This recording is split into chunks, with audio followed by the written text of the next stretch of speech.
Get out of my way. I have a board meeting in 20 minutes and I don't have time for this. Those were the last words Marcus Thorne said to his 36-week pregnant wife before he walked out the door.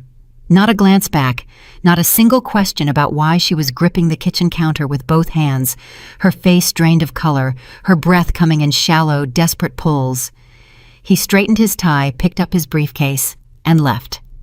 30 minutes later, Olivia Thorne collapsed alone on the marble floor of their penthouse, 36 weeks pregnant with twins, her body hemorrhaging from the inside. If you have ever loved someone who treated you like an afterthought, this story will break your heart and put it back together. Subscribe to our channel and follow this story all the way to the end, and drop a comment telling us what city you're watching from. I want to see how far this story travels. CEO ignored his pregnant wife's final hours.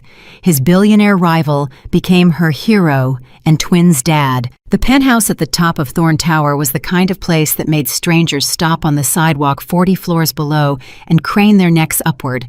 Floor-to-ceiling windows, a terrace that wrapped around 3 sides of the building, art that cost more than most people earned in 5 years.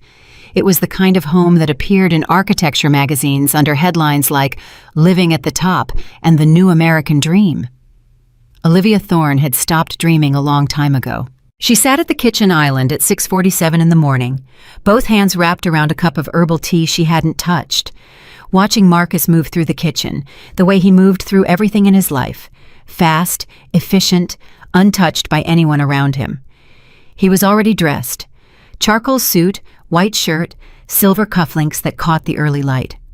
He looked like a man who had never in his life been uncertain about anything. "Marcus," she said quietly, "I need you to slow down for a second." He didn't slow down. He opened the refrigerator, retrieved a bottle of water, and tucked it under his arm. "I have a 7:15 call with Tokyo, and the Damian Blackwood situation has moved faster than we anticipated. I don't have a second. I've been having contractions since 4 in the morning. He paused, just barely. Then he turned and looked at her the way someone looks at a problem they've already decided isn't serious. "You're 36 weeks. Dr. Harmon said you'd have Braxton Hicks throughout the 3rd trimester. It's normal. These don't feel like Braxton Hicks." "Olivia." His voice carried that particular weight he used in boardrooms, the tone that said the discussion was already over. "You've been anxious for months. Your blood pressure has been elevated. Dr. Harmon said anxiety mimics—" "I know what Dr. Harmon said." Her voice was steadier than she felt. "I'm telling you what my body is saying, and my body is saying something is wrong." He looked at her for exactly 3 seconds. She counted. 3 seconds, and then he looked at his watch. "Call the doctor's office when it opens at 8. If she wants you to come in, I'll have Daniel drive you." He picked up his briefcase from the counter. "I have a $30 billion acquisition on the line, Olivia. I cannot walk into that boardroom distracted." "You're always distracted by something bigger than us," she said. She hadn't meant it to come out that way, not as an accusation, more as a fact. She was reading aloud from a page that had been sitting in front of her for years. But the words landed in the kitchen like something dropped from a great height. Marcus stopped at the edge of the kitchen. He didn't turn around. "I'm doing all of this for us, for this family. Every deal, every dollar, every hour I put in, it's for this family. The family you're about to walk away from." A silence stretched between them. It was the kind of silence that holds years inside it. Then he said, "Call the doctor at 8. And he walked out of the kitchen, down the hallway, and through the front door. The sound of the elevator engaging was the only goodbye she got. Olivia sat for a long moment, one hand resting on the enormous curve of her belly, feeling the babies shift inside her. Leo and Mila. They had chosen the names 3 months ago on a Sunday afternoon that felt like the last good afternoon they'd had together. Marcus stretched across the bed, actually laughing, actually present, holding up a baby name book and making ridiculous suggestions, until she laughed too. For a few hours that Sunday, she had almost believed they were going to be all right. She pressed her palm flat against her stomach. "It's okay," she murmured. "We're okay." But her body knew she was lying. The first real contraction hit at 7:15, not the low rolling tightness she'd been feeling for weeks. This was something different, something with teeth. It started at the base of her spine and traveled forward and upward, and she gripped the edge of the kitchen counter and breathed through it the way she'd practiced one long controlled exhale, and when it passed, she was sweating and her hands were shaking. She picked up her phone and called Marcus. It rang 4 times and went to voicemail. She called again. Voicemail. She sent a text. Marcus, the contractions are getting stronger and closer together. I'm timing them now. Please answer your phone. She watched the message show as delivered, then read, then nothing. She called Daniel, their driver. He picked up on the second ring, and she could hear street noise behind him, the particular sound of Manhattan at 7:20 in the morning. Mrs. Thorne, good morning. Daniel, I need you to come up. I think I may need to go to the hospital. A pause. Of course. I'll be right there. 10 minutes. Thank you. She set the phone down and closed her eyes. The apartment was completely silent. No staff arrived until 8. Marcus was gone. She was alone in 4,500 square feet of glass and marble with 2 babies who were not supposed to come for another 4 weeks, and a body that was starting to feel like it was making decisions without her. She tried Marcus again. Voicemail. She left a message this time, keeping her voice as calm as she could. Marcus, I need you to hear me. I need you to actually hear me. I've had 3 contractions in the last 45 minutes, and they're about 10 minutes apart, and something doesn't feel right. I'm not panicking. I'm not being anxious. Something is wrong. Please call me back, please. She hung up and looked at the phone in her hand and thought about every version of this moment she had imagined over the past 8 months. In some versions, he rushed home. In some versions, he told her he was leaving the meeting immediately and that nothing in a boardroom would ever matter more than she did. She had played those versions so many times that they felt like memories. This was not those versions. The 4th contraction came 8 minutes after the 3rd. It was worse. She made a sound she hadn't intended to make, a low, involuntary sound of pain, and she slid from the counter stool and stood with both hands pressed flat on the granite surface and breathed until it passed. When it did, she noticed something that sent cold clarity flooding through her entire body. She was bleeding. Not spotting. Not the light traces Dr. Harmon had told her were normal.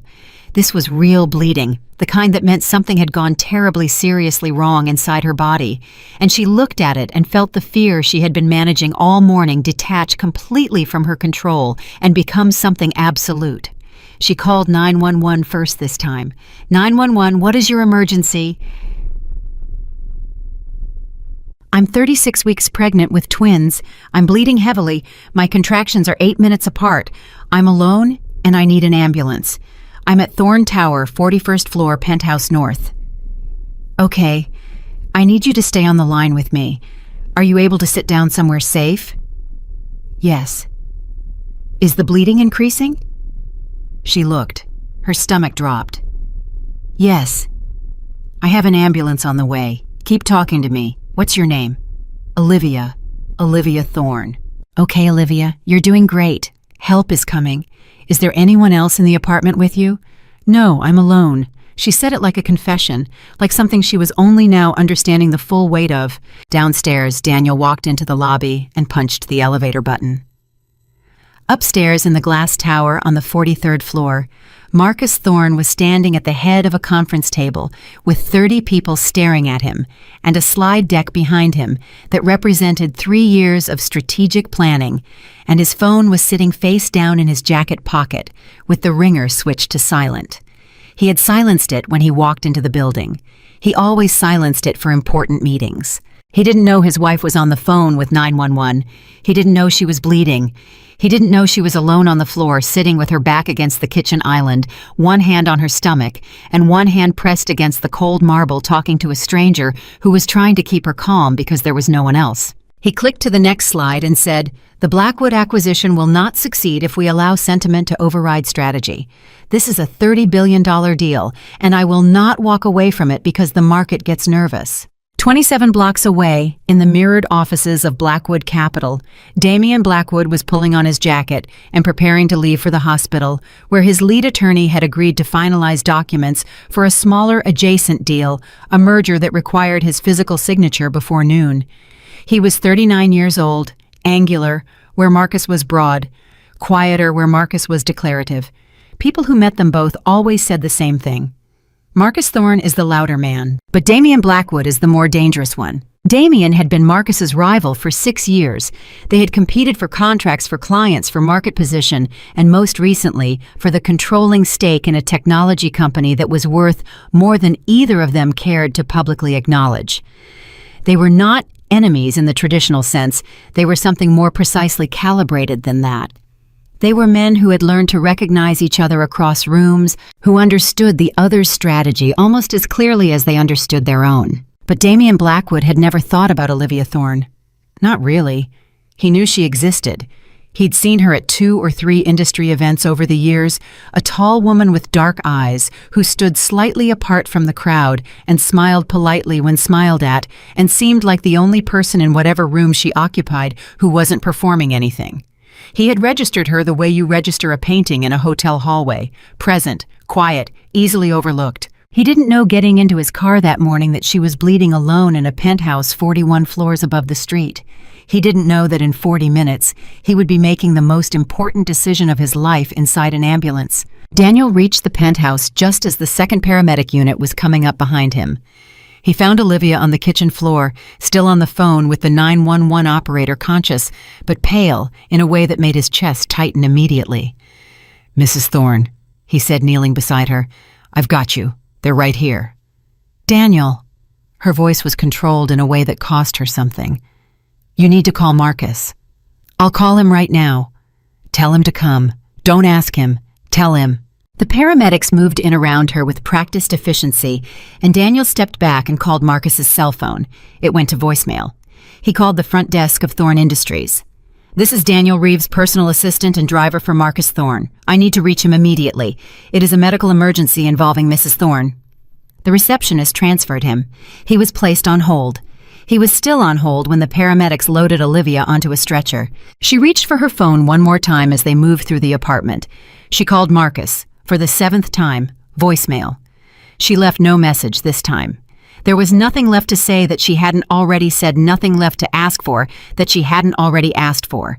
She put the phone down on the stretcher beside her and looked up at the ceiling of the elevator as it descended and thought about Leo and Mila, about their names, about that Sunday afternoon, about the way Marcus had laughed when he suggested an absurd name and she'd thrown a pillow at him, and she thought we were happy once. I know we were. That was real. She thought, please let my children live.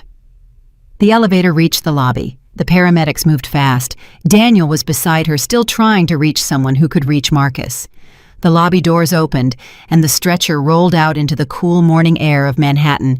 And that was the moment, that precise moment, standing 20 feet away on the sidewalk, adjusting his cufflinks while his driver brought his car around, that Damian Blackwood looked up and saw her. He didn't know who she was immediately. It took 2 full seconds because the woman on the stretcher looked nothing like the composed, polished woman he'd seen at industry events. This woman was frightened.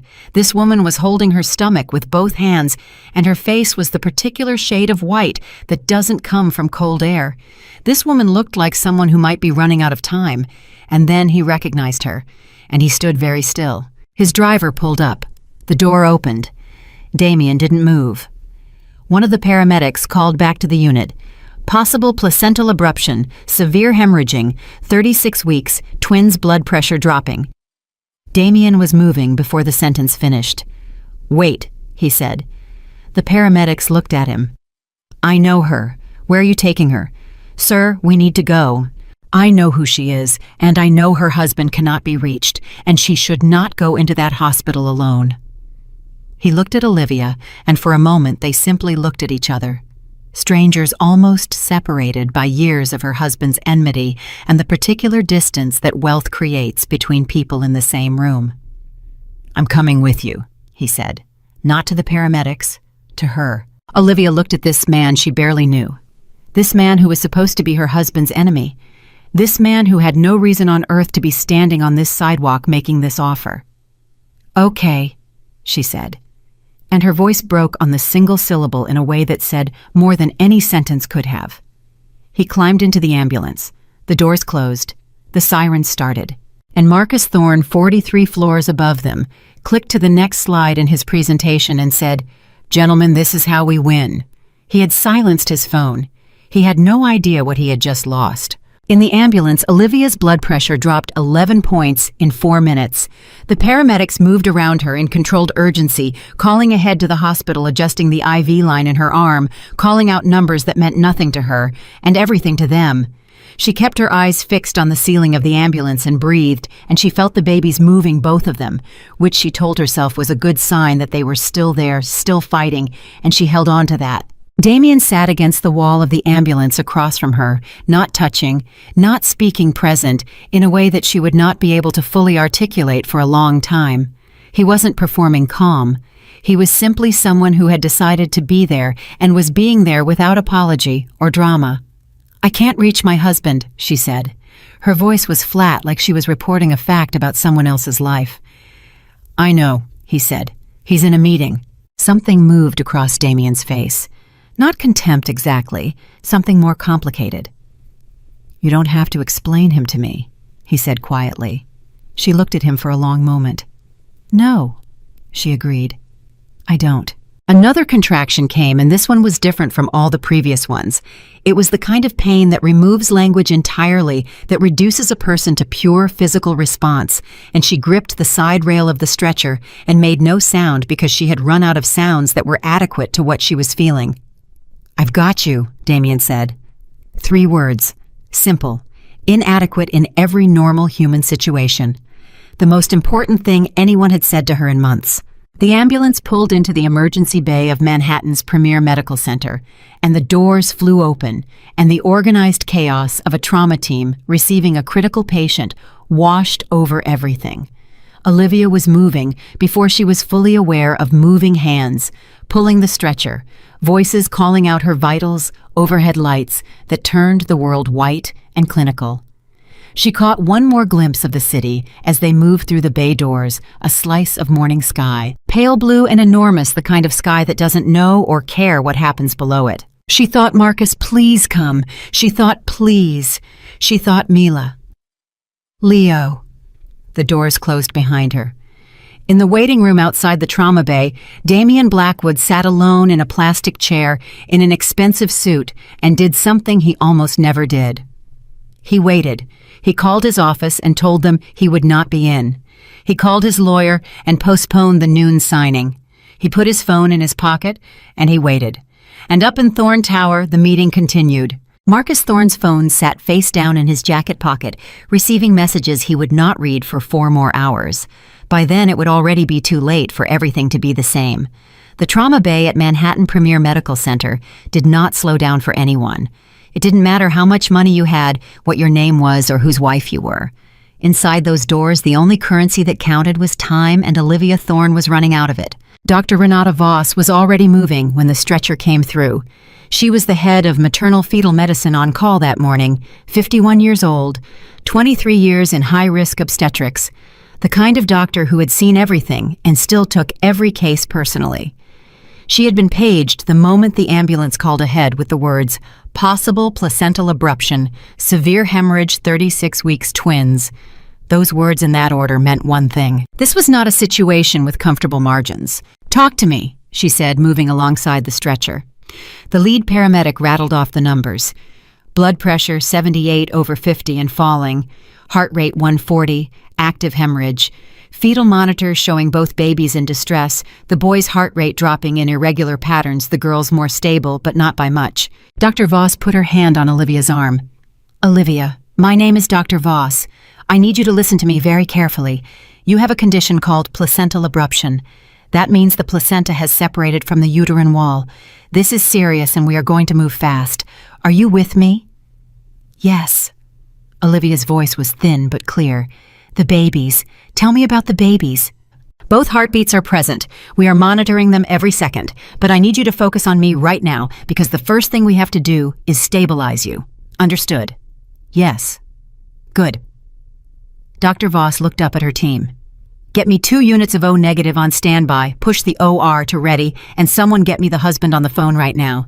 A nurse looked up from across the bay. "We've been trying Dr. Voss. His office says he's in a meeting that can't be interrupted." Something passed through Dr. Voss's expression that she had the professionalism to keep off her face. She looked back at Olivia. "Is there anyone else we can contact?" "Family, a friend. "There's a man in your waiting room," Olivia said. "Damien Blackwood. He came in the ambulance with me." The nurse exchanged a glance with the attending. "Is he family?" Olivia closed her eyes briefly. "He's the only person who showed up," she said. "That's what he is?" 7 minutes later, a nurse appeared in the waiting room doorway.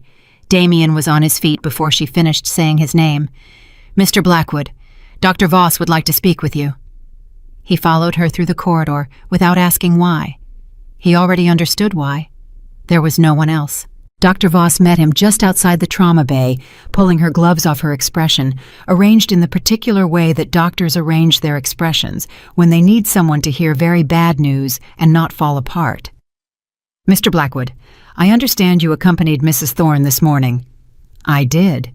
And her husband is unavailable." He said the word without inflection, which somehow made it worse than if he'd said it with contempt. Dr. Voss looked at him steadily. "I'm going to be direct with you because I don't have time not to be. Mrs. Thorne has a grade 4 placental abruption. She is hemorrhaging internally. Her blood pressure is critically low, and both fetuses are showing signs of acute distress. We need to take her into emergency surgery within the next 15 minutes. Then do it." "Mr. Blackwood, I need someone to authorize this procedure.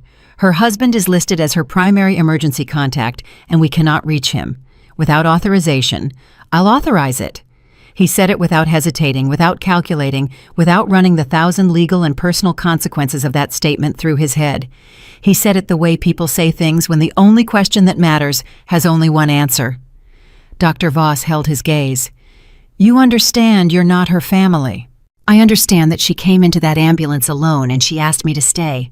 Authorize the surgery. If there are legal consequences, they're mine." A beat. Then Dr. Voss nodded. "We'll need your signature on the consent form." "Get me the form."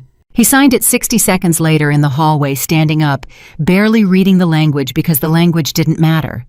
What mattered was on the other side of those doors. He handed the clipboard back to the nurse and said, "Save her. Save all 3 of them." The nurse didn't answer. She was already moving. Damien went back to the waiting room and sat down. He looked at his hands for a moment. Then he took out his phone and tried one more time to reach someone at Thorne Industries who could physically walk into whatever boardroom Marcus was standing in and pull him out. He called the main corporate line. He called the executive floor receptionist. He called Marcus's cell phone directly, something he had never done in 6 years of being his rival, and listened to it ring 4 times and dropped a voicemail. "This is Damien Blackwood," he said into the phone quietly, without drama. "Your wife is in emergency surgery at Manhattan Premier Medical. You need to come now." He hung up. He did not know if Marcus would get that message in time. He did not know if Marcus would come. What he did know, sitting in that plastic chair with his phone in his hand, was that whatever Marcus Thorne was doing in that boardroom 43 floors above the street, it was not worth this. Nothing was worth this. And some part of him, the part that had spent 6 years measuring himself against Marcus Thorne across conference tables and market reports, felt something shift inside his chest. Not triumph, not satisfaction, something quieter and more disturbing than either of those. He felt sorry for the man, and he despised him at the same time. The waiting room had 4 other people in it, an older man with his hat in his hands, a young woman staring at her phone, a child who had fallen asleep across 2 chairs. They were all waiting for something. Everyone in hospital waiting rooms is waiting for the same thing. In the end, they're waiting to find out which version of their life they'll be living when they walk back out those doors. Damien waited. The clock on the wall moved from 8:42 to 9 to 9:15. At 9:22, Daniel, Olivia's driver, arrived at the hospital. He found Damien in the waiting room and stopped several feet away, taking in the situation with the careful eyes of a man who had worked for powerful people long enough to know when something had gone terribly wrong. "Mr. Blackwood." Damien looked up. "Daniel, I've been trying to reach Mr. Thorne." "So have I." Daniel sat down 2 seats away. He was holding his phone loosely, and his jaw was set in a way that suggested he had opinions he was professionally prohibited from voicing. He looked at the surgery bay doors. He looked at the floor. He said quietly, "She called him 7 times before the ambulance came." Damien said nothing. 7 times. Daniel said it again, not to Damien, not to anyone, just into the air of the waiting room. Before they put her in the ambulance, 7 calls. The silence that followed had weight to it. At Thorn Tower, the board meeting was entering its 3rd hour. Marcus had progressed through 22 slides. He had outlined the acquisition strategy, the financial modeling, the risk mitigation framework, and the projected market response. He was good at this, genuinely, undeniably good. The people in that room leaned forward when he spoke. They believed him. He had built something real, and the craft of building it was something no one who watched him in that room could deny. His phone buzzed in his pocket. He ignored it. It buzzed again. He ignored it again. A junior associate near the door caught the eye of the executive assistant sitting against the wall, a woman named Priscilla, who had worked for Marcus for 11 years, and who had standing instructions never to interrupt a board meeting under any circumstances. She looked at the associate. The associate mouthed something. Priscilla looked at her own phone where she had received 3 increasingly urgent messages from Daniel in the last hour. She looked at Marcus. She looked at her phone. She stood up. "Excuse me," she said. Marcus turned. His expression said everything his voice didn't have to. "I'm very sorry to interrupt," Priscilla said, and her voice was steady, but her hands weren't quite. "Mr. Thorne, I need to speak with you privately for one moment. It's about Mrs. Thorne." "Is it urgent?" The question hung in the room. Every person at that table went very still. "Yes?" Priscilla said. "I believe it is." Marcus looked at the room. He looked at the slide on the screen behind him. He said, "Give me 2 minutes," to Priscilla. And to the room he said, "Take 5." And he walked toward the door with the unhurried stride of a man who has decided in advance that whatever this is, it can be managed quickly. Priscilla handed him her phone in the hallway. He read the messages from Daniel. He read the voicemail notification from Damian Blackwood, a name that made something tighten immediately in his expression. He called Daniel. Daniel answered on the first ring. "Mr. Thorne, what is happening?" Daniel's voice was flat and precise. "Mrs. Thorne was taken to Manhattan Premier Medical at approximately 7:50 this morning by ambulance. She has a placental abruption. She is currently in emergency surgery. The hospital has been trying to reach you. I have been trying to reach you. She tried to reach you 7 times before the ambulance arrived." A pause. "And Damian Blackwood is the one who authorized her surgery because there was no one else." The hallway outside the boardroom was very quiet. Marcus said nothing for 4 seconds. "Blackwood authorized..." He stopped. "He was outside the hospital when the ambulance arrived. He rode in with her. He's been there for the past 2 hours." Why was Blackwood at that hospital? Daniel breathed in very slowly. "Mr. Thorne, your wife is in surgery." Another silence, and then something extraordinary and terrible happened. Marcus Thorne, CEO dealmaker man who had built a $30 billion empire on the bedrock certainty that he always knew what to do next, made the wrong calculation one more time. His brain took the information Daniel had given him, and it routed it through the wrong channel entirely. Not through fear for Olivia, not through guilt for the 7 unanswered calls. It routed it through the same channel everything went through with Marcus Thorne threat assessment. "Get me Blackwood's location in that hospital," he said. "I want to know exactly where he is and how long he's been there." Daniel said nothing for a long moment. Then, "I'll send you the address of the hospital." "I know the address of the hospital, Daniel." "Then I suggest you go there, Mr. Thorne." The call ended. Inside the operating room, the surgical team was 40 minutes into a procedure that required precision that bordered on the inhuman.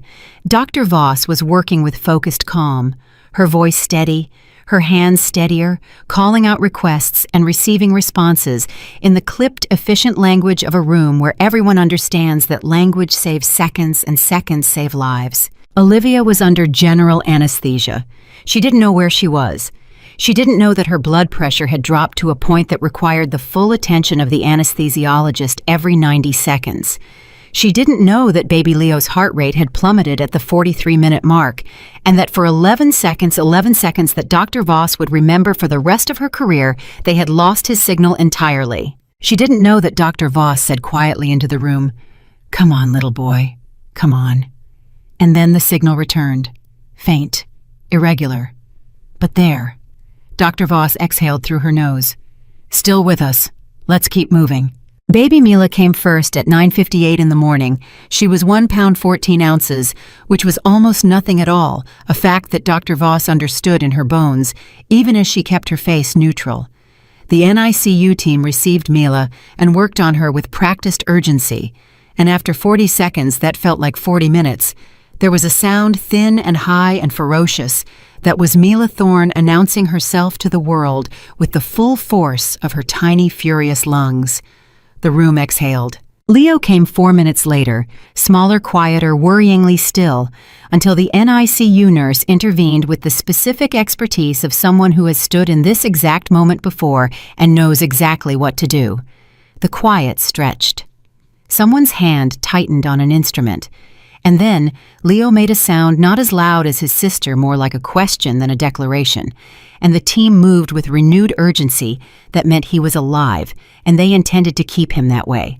Dr. Voss closed her eyes for exactly 1 second. Then she looked back at her patient and kept working. Olivia's surgery lasted 2 more hours. In the waiting room, Damien was on his 3rd cup of terrible hospital coffee when the NICU nurse came to the doorway and said, "Mr. Blackwood." He stood up. "Both babies have been delivered. They're in the NICU. They're premature, but they're alive." He sat back down. And this man who negotiated billion-dollar deals without blinking, who had faced hostile takeovers and market collapses and personal losses that he had weathered without visible damage, put his face in his hands for a moment, just a moment. Then he straightened up and said, "And Mrs. Thorne, she's still in surgery. Dr. Voss will speak with you when she's out." "Thank you." The nurse left. Daniel, sitting nearby, said nothing.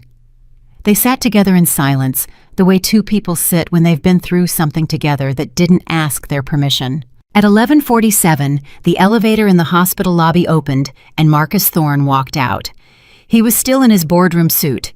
He walked with the particular posture of a man who is controlling himself with great effort, the jaw set, the shoulders back, the eyes scanning the room with the same calculating precision he brought to every environment. He spotted Daniel immediately and crossed to him. He spotted Damien immediately after that and stopped. The 2 men looked at each other across the waiting room. 6 years of rivalry compressed into a single moment. 6 years of deals and counter-deals and market warfare and professional animosity, and here they were in a hospital waiting room with no boardroom language available, no slide decks, no lawyers, just 2 men and the space between them. Marcus spoke first. "Why are you here?" It wasn't a question. It was a challenge. Damien looked at him with an expression that was almost pitying, which was worse. "I'm here because I was outside this hospital when your wife's ambulance arrived, because she had no one with her, and because someone had to stay." Someone had to stay. Marcus said it back slowly, as if tasting each word.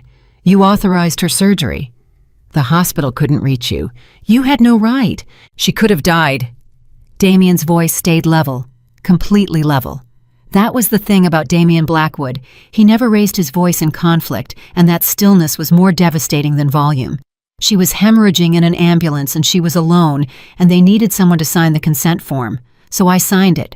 That's what happened. Marcus's expression shifted through several things in quick succession. Anger, confusion, something that in a different man might have been shame, and then back to anger because anger was the most familiar and the most useful. "You've been waiting here for 3 hours, with my wife, while you were in a meeting." Damien let that sentence sit exactly where he placed it without addition or emphasis. It sat in the air of the waiting room like something heavy. "Your wife tried to reach you 7 times, Marcus. 7 calls, before she got in the ambulance." Marcus's jaw tightened. "My phone was—" "I know," Damien said. "I know exactly where your phone was." The pause that followed was the kind that changes the shape of things permanently. There are moments in conversations where something breaks that doesn't get put back together, and everyone present can feel it happening in real time. Daniel felt it. The older man with his hat in his hands felt it. Marcus felt it, which was why his next words came out wrong, came out with the particular wrongness of a man who is reaching for control because he can feel it escaping. "I want you out of this hospital," Marcus said. "Whatever you think you were doing here, it's done. You're not family. You're not a friend. You're my competitor, and you have no business being anywhere near my wife." Damien looked at him for a long moment. "You're right," he said. "I'm not family." He picked up his jacket from the chair. "But I was here, and you weren't." He glanced at Daniel. "Call me when you know how she is." He walked to the elevator. He pressed the button. He stood with his back straight and his hands in his pockets, and he did not look back at Marcus Thorne. The elevator opened. He stepped in. The doors closed. Marcus stood in the center of the waiting room. Everyone around him was looking at something else with the determined attention of people who are pretending not to have witnessed what they just witnessed. Daniel was looking at his phone. The older man was looking at his hat. Marcus looked at the surgery bay doors, and for the first time since Daniel had called him something underneath the strategy and the anger and the threat assessment moved in his chest. Something that might have been fear if he had let himself recognize it. His wife had called him 7 times. 7 times from an ambulance, and he had walked into a boardroom and turned his phone face down and clicked through 22 slides. He sat down in the chair Damien had just left. The clock on the wall read 12:03. The surgery bay doors did not open. He waited. For the first time in years, there was nothing he could do to change the outcome of something. No leverage, no strategy, no force of will. Just the plastic chair and the fluorescent lights and the doors that hadn't opened yet, and the knowledge growing like something cold in the center of his chest that 7 calls had gone to voicemail. 12:15, 12:30, 12:41. The doors opened. Dr. Voss came out. She was still in her surgical gown, her mask pulled down around her neck. She looked at Marcus. She knew who he was. The nurses had told her he'd arrived, and she walked toward him with the measured pace of a doctor who has learned how to deliver hard truths without cruelty and without softness either. "Mr. Thorne," he stood. "How is she?" Dr. Voss clasped her hands in front of her. "Your wife survived the surgery. She lost a significant amount of blood, and she will need extensive recovery, but she is alive." She paused in a way that said the next sentence was the one that mattered. "However, the damage to the uterine wall was severe. In order to save her life, we had to perform a hysterectomy. Olivia will not be able to have more children." Marcus said nothing. His face did something complicated and unreadable. "Your twins are alive," Dr. Voss continued. "They are in the NICU. Leo is on respiratory support. Mila is breathing on her own. They are both extremely premature, and the next 72 hours are critical, but they are alive. I want to see her. She won't be conscious for several hours. I want to see her anyway." Dr. Voss looked at him, and she said with the very precise neutrality of a woman who has spent 23 years keeping her opinions out of her voice, "Of course, follow me." She led him through the doors and down the corridor toward the ICU, and as they walked, she said without looking at him, "Mr. Thorne, your wife's condition became critical at approximately 7:50 this morning. The emergency authorization for her surgery was signed at 8:16. She paused. "You arrived at 11:47. She did not say anything else. She didn't have to. Marcus walked behind her in silence. He had built his entire life on the belief that he could always arrive in time to shape the outcome. That belief had served him in every boardroom, every negotiation, every moment of professional crisis for 15 years. He had never once been too late for anything that mattered. He had been too late for this. He had been too late by almost 4 hours. And someone else, the man he had spent 6 years treating as an obstacle, a competitor, a problem to be solved, had been there instead. Had signed his name where Marcus's name should have been. Had sat in that waiting room for 3 hours with no obligation, no benefit, no reason, except the particular kind of decency that either lives inside a person or doesn't. The ICU room was dim and quiet. Olivia lay small against the hospital pillows connected to monitors that beeped in patient, steady rhythms. She was pale. She was still. She looked nothing like the woman he had left standing at the kitchen counter that morning, and she looked nothing like the woman he had married 6 years ago.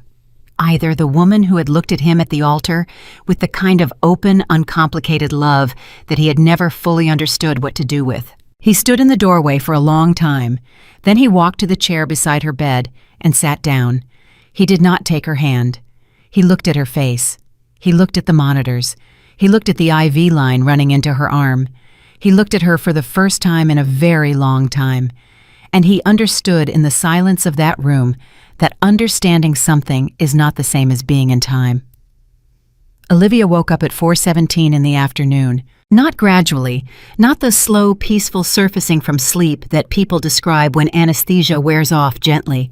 She woke up the way someone wakes up when their body has been through something violent all at once, gasping hands reaching for something to hold, monitors screaming in response to her sudden spike in heart rate, a nurse moving fast to her bedside before she'd fully understood where she was. Mrs. Thorne, you're okay. You're in the ICU. You're safe. Olivia's eyes moved around the room. White ceiling, monitors, IV in her arm, the particular smell of a hospital that gets into the back of your throat and stays there. She registered all of it in the first 3 seconds. Then her hands went to her stomach. It was flat, or nearly. The enormous weight that had been part of her body for 8 months was gone, and the absence of it was so sudden and so total that something primal moved through her before her conscious mind had time to catch up. "My babies," she said. Her voice came out wrecked, scraped raw from the breathing tube they'd used during surgery. "Where are my babies?" "They're in the NICU," the nurse said, leaning close, her voice warm and deliberate. "Both of them are alive. We are taking care of them right now. I need to see them." "You will. As soon as Dr. Voss clears you to be moved, we will take you to them. I promise you." "Are they—" She stopped. She couldn't finish the sentence because there was no version of the end of that sentence she was prepared to hear if the answer was wrong. She tried a different one. "Tell me their names. Say their names to me." The nurse understood. "Leo and Mila," she said. "Leo is on respiratory support, but his heart rate is stable. Mila is breathing on her own and she is loud about it." A small, genuine smile. "She let us know she was here." Something broke open in Olivia's chest. Not in a painful way, in the way that things break open when the pressure that has been building for hours finally finds a release. She turned her face toward the ceiling and breathed, and the breath shook, and the nurse held her hand without being asked which was the right thing to do. It was the nurse who told her Marcus was there. "Your husband has been waiting," she said carefully, with the deliberate neutrality of medical professionalism. "He's in the family waiting area. Do you want me to bring him in?" Olivia was quiet for a moment. "Not yet," she said. The nurse nodded. No question, no surprise. "I'll tell him you're resting." "Thank you." The nurse left. The room was quiet except for the monitors. Olivia lay on her back and stared at the ceiling and took stock of herself the way someone takes stock after an accident, cataloging what still worked, what had been damaged, what would never be the same. Her body felt like it had been through a war. She was exhausted in a way that went past physical tiredness into something deeper, something that lived in the tissue and the bone. She thought about this kitchen that morning, the herbal tea she hadn't touched, Marcus's back as he walked out the door, the elevator engaging, the 7 calls, the marble floor.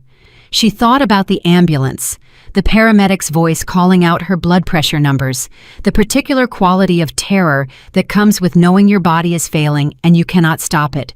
She thought about Damian Blackwood sitting across from her in the ambulance, not touching, not performing, simply present. 3 words. "I've got you." The most important 3 words anyone had said to her in longer than she wanted to count. She thought about all of this lying in the ICU bed, and what she felt was not grief, not yet, and not anger, not yet either. What she felt was clarity. The particular cold, clean clarity that comes when everything extraneous has been stripped away, and what's left is only the truth. The truth was very simple. It fit in a single sentence. And she had been walking around that sentence for years, looking at it from every angle, trying to find a way to interpret it differently. She couldn't anymore. At 5:03, Dr. Voss came in. She pulled a chair to Olivia's bedside and sat in it, which Olivia noticed that the doctor sat down instead of standing, which meant this was not going to be a brief update. It was going to be a conversation. "How are you feeling?" Dr. Voss asked. "Like I've been hit by something," Olivia said. "Tell me everything." Dr. Voss told her everything. The placental abruption grade 4, the hemorrhage, the surgical decisions made in real time, each one calibrated against the one before it. The hysterectomy. She explained it with precision and without false gentleness, which was exactly what Olivia needed. She asked clarifying questions. She listened to every answer. When Dr. Voss finished, Olivia was quiet for a long time. Then she said, "I can't have more children." "No," Dr. Voss said. "I'm sorry." Another silence. "You saved my life." "We did everything we could as fast as we could." Olivia looked at her. "Who authorized the surgery?" "My husband." "Your husband was not reachable when the authorization was needed," Dr. Voss said with the same careful neutrality the nurse had used. It was a practiced neutrality, Olivia realized. The staff had been using it all day around the subject of Marcus, the way you step carefully around something you don't want to break. A Mr. Damien Blackwood signed the consent form. He indicated he knew you and that your husband was unavailable. Olivia closed her eyes. He signed it. Immediately, without hesitation. She opened her eyes. She looked at the ceiling. Something moved across her face that wasn't quite any single emotion. It was too layered for that, too complicated, the kind of feeling that doesn't have a name because it's composed of too many other feelings stacked on top of each other. "I want to see my children," she said, "and then I want to see Damien Blackwood. Not my husband, not yet." Dr. Voss stood. "I'll arrange for the NICU visit first. We'll need to bring you in a wheelchair, and you won't be able to hold them yet, but you can see them." She paused. "Mrs. Thorne, for what it's worth, both of your children are fighters, especially the girl." Olivia almost smiled. "She takes after her mother." She did not see Marcus when they wheeled her to the NICU. She was aware at the edge of her vision of him standing in the hallway outside the family waiting area as the wheelchair moved past. She did not turn her head. She kept her eyes forward and her hands in her lap, and she let the wheelchair carry her down the corridor and through the NICU doors. What happened when she saw Leo and Mila for the first time is the kind of thing that cannot be fully translated into language. They were impossibly small. They were wired and monitored and surrounded by equipment, and they were the most real things she had ever seen. She sat in the wheelchair between their two incubators and looked at them for a long time without speaking. Leo's chest rose and fell with the assistance of the ventilator. Mila's tiny hands were curled into fists at her cheeks, her face scrunched with the expression of someone who has strong opinions about being here. "Hi," Olivia whispered, her voice cracked on the single syllable. "Hi, babies. I'm here. I'm right here. I'm so sorry it took me a minute." She sat with them for 40 minutes. When the nurse indicated it was time to go back, she touched the glass of each incubator, Leo's first, then Mila's, and said quietly, "I'm not going anywhere. Neither are you." Damien was in the second-floor family consultation room, which a sympathetic nurse had told him about because the main waiting room had become difficult after Marcus arrived, and the two men's presence in the same space had developed the specific atmospheric pressure of a room where something is about to go wrong. He had been sitting in the consultation room for the past 2 hours, working from his phone with the distracted half-attention of someone whose mind is somewhere else entirely. The door opened. He looked up. Olivia came in the wheelchair, the nurse behind her. She looked pale and diminished against the hospital gown, the IV still in her arm, her dark hair loose around her shoulders. But her eyes were completely clear. That was the thing that struck him, the absolute unmedicated clarity in her eyes. She was not confused. She was not emotionally fragmented. She had clearly arrived in the past few hours at some internal place that had solid ground under it. He stood up. "You don't have to stand," she said. "I know," he said. He stood anyway. The nurse indicated she'd wait outside. The door closed behind her. Olivia and Damien were alone in the consultation room for the first time since the ambulance, and the silence that settled between them was not uncomfortable. It was the silence of two people who had been through something together and didn't yet know what to do with it. "You signed the consent form," Olivia said. "Yes." "You stayed for 3 hours." "Yes." "Why?" Her voice was direct, not aggressive, not emotional, just the question clean and honest. Damien considered it for a moment, which she appreciated that he didn't answer immediately, that he actually thought about it. "Because you asked me to stay," he said finally, "in the ambulance. I asked if I could come and you said okay, and that felt like something I shouldn't walk away from. You don't know me." "No," he agreed, "but I know what it looks like when someone is completely alone, and you were completely alone. He paused. And I know who your husband is. I've known who your husband is for 6 years. I know how he treats things he considers secondary to his primary objective. He said it without venom, just the way you state a thing that is observable and true.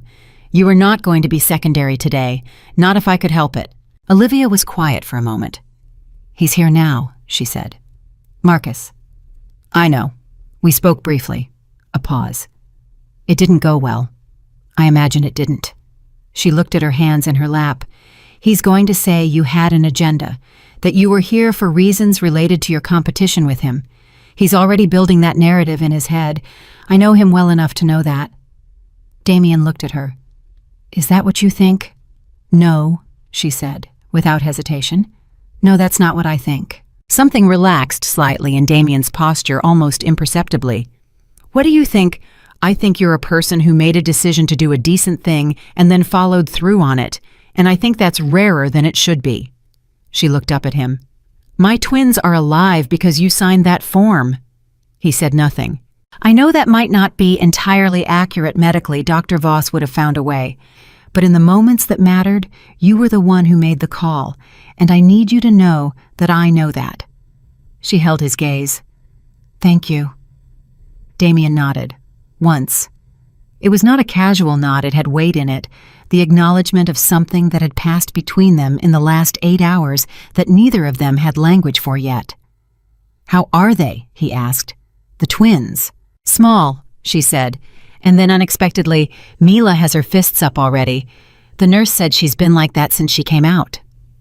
For the first time since the ambulance bay that morning, Damien smiled. It changed his face entirely, took 10 years off. It made him look like someone different from the man who sat in that boardroom with his jaw set against the world. That's a good sign, he said. That's what I told myself. The door opened. The nurse leaned in. Mrs. Thorne, I need to get you back to the ICU. Dr. Voss wants to check your vitals. 1 more minute, Olivia said. The nurse nodded and pulled the door closed again.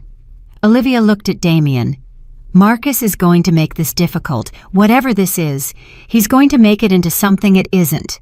Let him. He has a lot of lawyers. Has a lot of... So do I. He said it simply, not as a threat, not as a boast. A fact plainly stated by someone who has navigated difficult situations before and is not afraid of navigating another one. Olivia studied him for a moment. You're going to want something from this, she said. Not accusatory, testing. She had been married to a man who wanted something from everything for long enough that she had learned to ask the question. At some point, you're going to want something. Damien met her eyes steadily. I want you and your children to be okay, he said. That's the whole list. She looked at him for a long time. Then she said okay, and let the nurse back in. Marcus was waiting outside the ICU when the wheelchair returned. He was leaning against the wall with his arms crossed, and he'd taken off his jacket, which on Marcus was the equivalent of anyone else falling apart. He straightened when he saw her. Olivia. He moved to fall into step beside the wheelchair. The nurse continued pushing. Olivia, I need to talk to you. Not tonight, she said. I've been here for hours. I need you to hear Marcus. She turned her head and looked at him. I am not going to have this conversation tonight. I just came out of surgery. My children are in the NICU. I am not going to do this tonight. He stopped walking. The wheelchair continued. He stood in the corridor and watched her go, and his face did something complicated that no one was close enough to read. Inside the ICU room, after the nurse had settled her back into the bed and checked her vitals and left Olivia lay in the quiet and let herself feel not everything, not all at once, but some of it. The exhaustion that went all the way to her center. The tenderness where the surgery had been, the absence of weight at her middle that her hands kept going back to check as if her body hadn't fully believed it yet. Leo and Mila, alive, impossibly small and completely themselves. She thought about what Dr. Voss had said. The authorization, 8:16 in the morning, Damien's name on the consent form.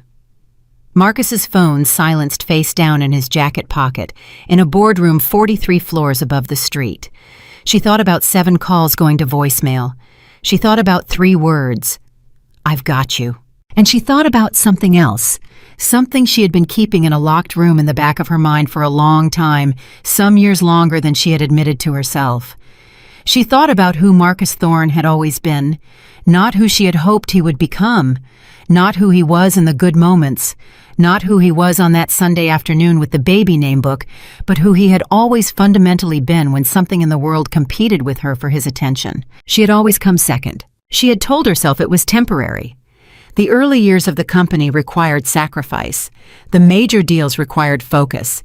She had told herself the family she was building would eventually become the priority. She had told herself a lot of things. She was very good at telling herself things. She had practiced it the way other people practice piano daily with discipline, with the quiet determination of someone who is trying very hard to believe something that is becoming increasingly difficult to believe. 7 calls, 4 hours. A man she barely knew signing his name in a hospital hallway because there was no one else. The locked room opened. She looked at what was inside. She looked at it for a long time in the quiet ICU room, with the monitors beeping their steady rhythms and the city moving somewhere below the window that she couldn't see. Then she made a decision that was really the acknowledgement of a decision she had been moving toward for a long time. It wasn't anger that got her there. It wasn't grief either, though, that would come. It was the clarity she had felt when she first woke up, that cold, clean truth. She was done. Marcus came to the ICU room at 8:20 that night. The nurse let him in because there was no medical reason not to, and Olivia had not given instructions either way. He sat in the chair beside her bed, and he looked at her and he said, "I need to explain." "You don't need to explain," she said quietly. "I already understand." Olivia, the meeting was more important. She said it without heat. It's always been more important. That's not news. That's just the first time it put me in an operating room. His jaw tightened. That's not fair. No, she agreed. It isn't. A silence. He shifted in the chair. He was a man who was very uncomfortable with situations he could not move through and out of quickly. And this was a situation with no exit that he could identify. "Blackwood had no business being here," he said, and his voice had an edge that told her this was the thing he had been sitting with all afternoon, the thing that had gotten the most real estate in his mind in the past 8 hours.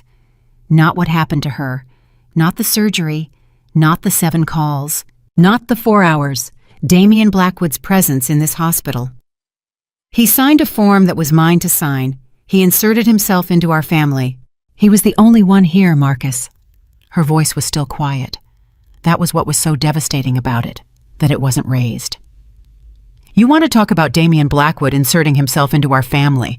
I spent 3 months inserting myself into your schedule, trying to get 1 full weekend without a phone call about Blackwood or the acquisition or the stock price. 3 months. I asked you to come to the last 2 ultrasounds and you came to 1. I asked you to take 2 weeks before the twins came and you gave me 4 days and then went back to the office. And this morning I called you 7 times from an ambulance and your phone was face down on a conference table." He said nothing. "So yes," she said. "He was here and you weren't, and I think we both know that says everything that needs to be said about this situation." Marcus stood up from the chair. He moved to the window and stood with his back to her, and she could see the tension in his shoulders the way he was working to hold himself together. "I'm not going to lose my family over 1 bad morning," he said. "It wasn't 1 bad morning." Her voice finally had something in it, not anger but something more final than anger. "It was every morning. Today was just the one where the consequences caught up." He turned around. His face was doing something she hadn't seen in years, something unguarded, something that looked almost like fear. And she recognized that fear. She knew exactly what it was. It wasn't fear for her, not really. It was the fear of a man who has just understood that something he assumed would always be there might not be. "Olivia," he said, and his voice came out rougher than he'd intended. "I know I haven't been. I know I've made mistakes. But I love you. That's not nothing." She looked at him for a long time, and she thought about love, about what the word actually meant, not in declarations, but in actions, not in intentions, but in choices, not in the abstract, but in the specific cold reality of 7 calls going to voicemail while she hemorrhaged alone on a marble floor. "I know you think you do," she said, "but I need you to think about what that love looks like to me, from where I've been standing." He had no answer for that. She looked back at the ceiling. "Go home, Marcus. I need to rest." He stood there for another moment. Then he picked up his jacket from the chair and walked out of the room, and the door swung closed behind him with a sound that was very quiet and very final. Olivia lay in the ICU and breathed. The monitors beeped. Somewhere down the corridor behind the NICU doors, Leo breathed with the help of a machine, and Mila breathed on her own with her fists at her cheeks. And on the other side of the city, Marcus Thorne got into his car and was driven home through the nighttime streets of Manhattan, and somewhere during that ride between the hospital and the tower and the penthouse that was going to be so completely empty, he listened to the voicemail he had missed, the one from Damian Blackwood's number.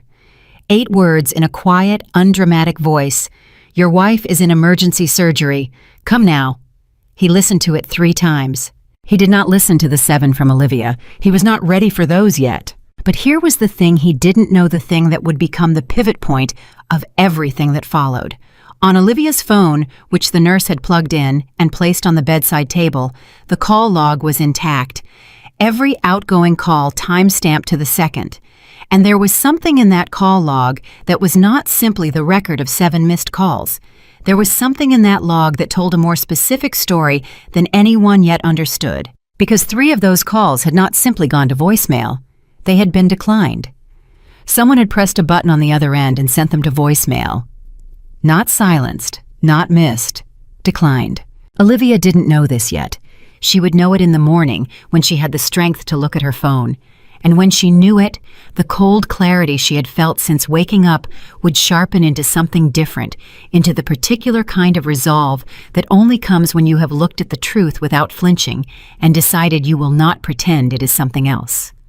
Tonight, she slept. The ICU was quiet. Her children breathed in the NICU down the hall. The city moved below the window.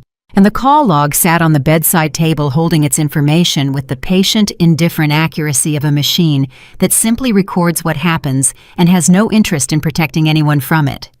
She found it at 6:41 in the morning. The ICU had its own particular quality of early morning. The shift change, the quieter monitors, the specific gray light that came through the window before the city fully woke up. Olivia had slept in pieces the way you sleep when your body is healing, and the pain management is real, but imperfect, surfacing every hour or two and then going back under. At 6:30, she gave up on sleep entirely and asked the night nurse for her phone. She told herself she was going to call her mother, who didn't know yet who was in Portland and needed to hear her daughter's voice before she heard anything else. She told herself that was why she picked up the phone. But she opened the call log first. She didn't know why exactly. Some instinct. The same instinct that had told her at 6:47 yesterday morning that something was wrong inside her body. The same quiet, insistent signal that she had learned over years to trust, even when everything around her said she was overreacting. The call log loaded. She scrolled through the outgoing calls, 7 of them to Marcus's number, all within a 40-minute window. She looked at the timestamps the way you look at evidence you already suspected existed but hoped you wouldn't find. 6:52. Went to voicemail. 6:58. Went to voicemail. 7:04. Declined. Her thumb stopped moving. She looked at the screen for a long time. Then she scrolled down. 7:11. Went to voicemail. 7:19. Declined. 7:26. Declined. 7:33. Went to voicemail. That was the one where she'd left a message. 3 declined calls. Not missed. Not silenced. Declined. Someone on the other end of the line had looked at her name on his screen and pressed a button to send her away. Olivia set the phone face down on the blanket over her legs. She looked at the ceiling. The monitor beside her beeped steady and indifferent, measuring her heart rate, which was currently doing something the monitor registered as elevated. She breathed deliberately. In through the nose, out through the mouth, the way she'd practiced for labor, the way she'd practiced for a different emergency that had turned out to be this one. She breathed until the monitor settled. Then she picked up the phone and called her mother. Her mother, whose name was Carol, and who had raised Olivia alone after her father left when Olivia was 9, and who had always been in Olivia's assessment the most quietly formidable person she had ever known, answered on the second ring. When she heard her daughter's voice, she said, "Something happened. Tell me." Olivia told her. All of it. The contractions, the calls, the ambulance, the surgery, the twins, the hysterectomy, the call log. She told it in order without dramatics, the way she'd learned to tell difficult things from watching her mother tell difficult things her whole life. When she finished, the line was quiet for a moment. Then Carol said, "I'm on the first flight out." "Mom." "I'm on the first flight out, Olivia. Don't argue with me before I've even had coffee." Despite everything, Olivia almost smiled. "Okay." "The 3 declined calls," Carol said. Her voice had shifted into something very careful. "You're sure that's what it shows?" "I'm looking at it right now." Another silence. "That's not a mistake and that's not a technical glitch," Carol said. "That's a choice." "I know," Olivia said.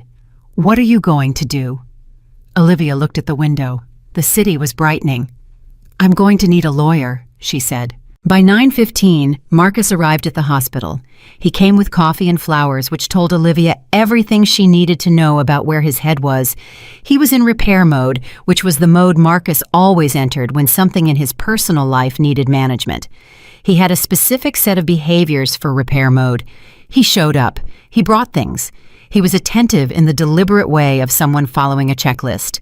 He had done this before, after bad stretches, after arguments. After weeks when he'd worked so much, she'd stopped expecting him at dinner. He was good at repair mode. It had kept them together for years. She watched him walk through the ICU room door with the coffee and the flowers, and she felt something that surprised her. Not anger, not hurt, but a kind of exhausted clarity, like watching a performance she had seen so many times she could recite it from memory. "How are you feeling?" he said, setting the coffee on the table beside her. "Better," she said. "Sit down, Marcus." He sat. He looked at her face and she saw him reading it, recalibrating, understanding that whatever mode he'd arrived in was not going to be the right mode. "Olivia, I looked at my call log this morning," she said. He went very still. 3 of the 7 calls were declined, she said. Not missed, declined. The silence in the room was the loudest thing she'd ever heard. "Olivia."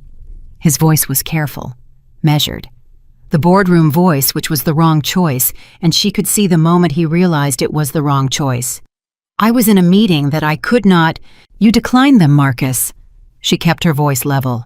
She had promised herself she would keep it level. "You looked at my name on your screen and you pressed a button, while I was bleeding, while I was calling for help." She paused. "I need you to tell me that I'm wrong about what that means. I need you to give me another explanation." He looked at her, and the calculation she could always see running behind his eyes, the constant, exhausting calculation that never stopped, that ran through every conversation, every interaction, every moment of his waking life, ran through his eyes right now and came up empty. There was no version of this he could spin. He knew it, and she knew it, and they both sat with that knowledge in the ICU room in the early morning. "I was trying to close the deal," he said finally. His voice was quieter than she'd ever heard it. "I saw your name come up, and I thought it was the anxiety again. I thought you were calling because you were scared, and that if I stepped out, it would cost me the room." "You thought I was calling because I was scared," she repeated. "I know how that sounds." "Do you—" Her voice was still level. "Do you know how it sounds to the person who was on the floor of your kitchen bleeding? Do you know how it sounds to the woman who called you from an ambulance while strangers were telling her she might not make it? Do you know how it sounds to the mother of your children who had a stranger sign her surgery consent form because her husband was in a meeting and couldn't be interrupted?" He didn't answer. There was nothing to answer with. "I'm filing for divorce," she said. The words went into the room and stayed there. Marcus sat with them for a moment. She watched his face move through several things shock, which she hadn't expected, which told her he had genuinely not seen this coming, which told her something about how differently they had been inhabiting the same marriage. Then calculation, which she had expected. Then something that might have been grief, which she chose to believe was real. "Olivia, I've made the decision," she said. "I'm not making it in anger. I'm not making it because of yesterday alone. I'm making it because yesterday was the proof of something I've been watching for years, and I'm done pretending I don't see it. He stood up from the chair. He moved, and she recognized the movement, the pacing that he did when he was thinking, when he was working through a problem. "You're making a decision in a hospital bed 2 days after major surgery," he said. You're not thinking clearly." "I'm thinking more clearly than I have in years," she said. "And I need you to hear me. I'm not going to be managed out of this the way you manage everything else. I am telling you what I've decided. You can respect that, or you can make it difficult, but the decision is made." He stopped pacing. He looked at her with something in his face she'd only seen a handful of times in 6 years, the face he wore when he was genuinely losing something and had run out of moves. "What about Leo and Mila?" he said. "Leo and Mila have a mother who loves them and will fight for them every day of her life," she said. "They deserve a father who does the same. Whether that's you is something the courts are going to have to decide." He left an hour later. He didn't take the flowers. He forgot the coffee on the table, which was still warm when Carol Hargrove walked through the ICU door at 11:45 with a rolling suitcase and a face that had already settled into the particular expression she wore when she was preparing to be someone's fortress. She sat on the edge of her daughter's bed and held her face in both hands and looked at her for a long moment without saying anything. Then she said, "Those babies look exactly like you did. The boy is cautious. The girl is already running things." Olivia put her face against her mother's shoulder and let herself cry for the first time since the ambulance. Not the controlled breathing, not the ceiling staring, not the clinical processing. She cried the way you cry when you are finally somewhere safe enough to feel the full weight of what just happened, and Carol held her the way she had always held her steadily, without shushing, without rushing her through it, simply present in the specific unconditional way that only a mother can be. When it passed, Carol said, "Tell me what you need." "A lawyer," Olivia said. "The best one you can find." Carol nodded. "I already called Margaret Chen on the way from the airport." Olivia pulled back and looked at her. Margaret Chen was a family law attorney in Manhattan who was known in the circles that knew such things as the person you called when you needed someone who would not blink. "You called her before you even landed." "I called her when you told me about the declined calls," Carol said simply. "She has time tomorrow morning." Olivia looked at her mother. "I love you." "I know you do. Now rest. I'll be here." Marcus moved fast once he understood she was serious. This was his nature. When something moved against him, his instinct was not to reflect, but to mobilize. And he mobilized now with the same energy and precision he brought to hostile takeovers. By the end of the week, he had retained Harrison Cole, one of the most aggressive divorce attorneys in New York, and the strategy that Harrison Cole built was not subtle. It had two components. The first was to contest everything the asset division, the custody arrangement, the timeline, every clause and paragraph of every document that Margaret Chen filed. The second, and the one that revealed more about Marcus than he intended, was to make Damian Blackwood the story. The press release came out on a Thursday, 10 days after the twins were born. It was distributed through a PR firm that everyone in the industry recognized as Marcus's preferred instrument for reputation management. It framed Damian Blackwood's presence at the hospital as deliberate interference, a calculated move by a business rival to exploit a personal crisis. It implied, without directly stating, that Damian's interest in Olivia was personal in a way that predated the morning of the emergency. It used language like suspicious timing and pattern of proximity and questions that deserve answers. Damian read it at his desk at 7 in the morning with his first cup of coffee and set the cup down very carefully and picked up his phone. He called his own attorney, a woman named Patricia Nguy, who had been with him for 8 years and who responded to being called at 7 in the morning the way she responded to everything, which was with complete composure and a very specific kind of focused irritation. "I already saw it," she said when she heard his voice. "I was going to call you at 8. "What do we do?" "We respond factually, and we do it today. Hospital records, time-stamped security footage from the lobby, paramedic testimony, the consent form with your signature and the time it was signed. We put everything into the record, and we let the facts do the work. Marcus Thorne can imply whatever he wants. He cannot imply his way around phone records and security cameras." "Do it," Damian said, "and Patricia coordinate with Mrs. Thorne's attorney. Whatever she needs from me, she has it." "Already left a message for Margaret Chen."